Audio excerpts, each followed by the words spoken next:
शरीर में ऑक्सीजन की कमी होने की वजह से तरह तरह के रोग हो जाते हैं, डिसीज़ हो जाती है, जैसे चक्कर आना, पेट में आपके जो लीवर खराब हो जाना, आपके लंग्स की कैपेसिटी घट जाने से सर्दी जुकाम और सांस रोग हो जाना, ये तरह तरह के रोग हो जाते हैं आपके शरीर में ऑक्सीजन की कमी के कारण।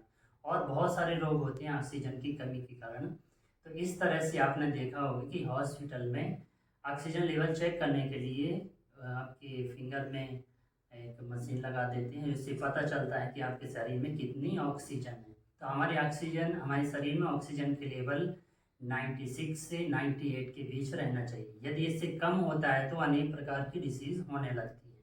और ऑक्सीजन का लेवल आप ऐसे चेक कर सकते, जैसे कि आप समझ सकते हैं, जैसे इंजन है, इंजन में अगर ऑक्सीजन जाना बंद हो जाएगी तो ऑक्सीजन भी बंद हो जाता है। ऐसे हमारे शरीर में ही ऑक्सीजन की अगर मात्रा कम हो जाती है तो हमारे शरीर के अंग काम करना बंद कर देते हैं, वे अंग डैमेज होने लगते हैं, वो उन अंगों में हमारे रोग होने लगते हैं।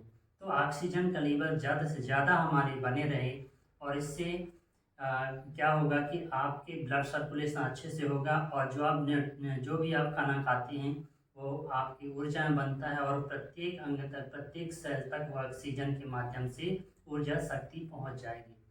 तो इस तरह से ऑक्सीजन का लेवल कैसे बढ़ाएं, एक बहुत अच्छा ट्रिक है, कुंभक जिसे बोलते हैं। कुंभक श्वास को लेना, रोक के रखना और धीरे धीरे उसे छोड़ना होता है। आइए, इसमें अगर प्रारंभिक लेवल में है तो आप बहुत कम रोकें, जैसे 3 सेकंड में श्वास लेना और 5 सेकंड में श्वास को छोड़ना होता है। तो और अगर आपका अभ्यास बन जाता है, ज़्यादा दिन हो जाते हैं, तो आप 5 सेकंड श्वास रोकिए और 10 सेकंड में धीरे धीरे श्वास छोड़िए। तो सबसे पहले हम बिगनर लेवल में हम करते हैं कि 3 सेकंड श्वास रोकेंगे और 5 सेकंड में लगभग छोड़ेंगे। इस तरह से करना कैसे, आप पद्मासन में बैठ जाएंगे, स्पाइन सीधी रहना चाहिए, सिर सीधा रहना चाहिए, दोनों हाथ इस तरह से ज्ञान मुद्रा में रहना चाहिए। श्वास लेंगे,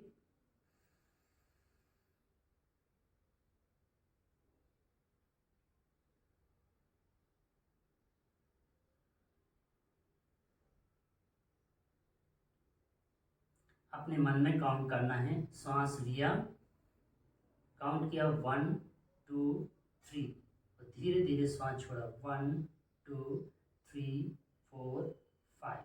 तो इस तरह से यदि आपका अभ्यास 1 वीक तक 15 डेज या 20 डेज होने के बाद फिर आप इसी 4 सेकेंड आप श्वास लेंगे, 4 सेकेंड श्वास को रोक कर रखेंगे और 8 सेकेंड में श्वास को धीरे धीरे छोड़ेंगे।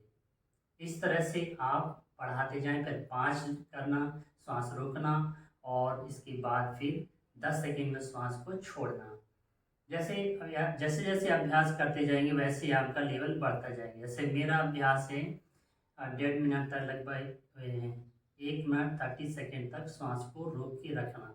तो इस तरह से ज़्यादा आप श्वास को अंदर रोकेंगे तो हमारे फेफड़ों के अंदर ऑक्सीकरण होता है, वहाँ पर ऑक्सीजन हमारे ब्लड में मिल जाती है, और ब्लड में जो कार्बन डाइऑक्साइड होती है वह हमारे श्वास के माध्यम से बाहर निकल जाती है।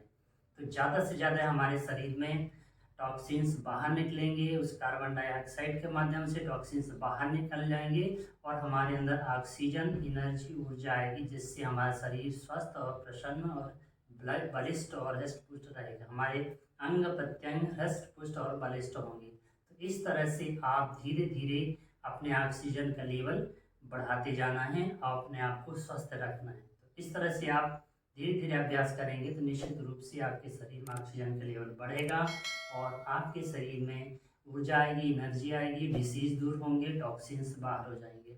आशा ये जानकारी आपको अच्छी लगी होगी।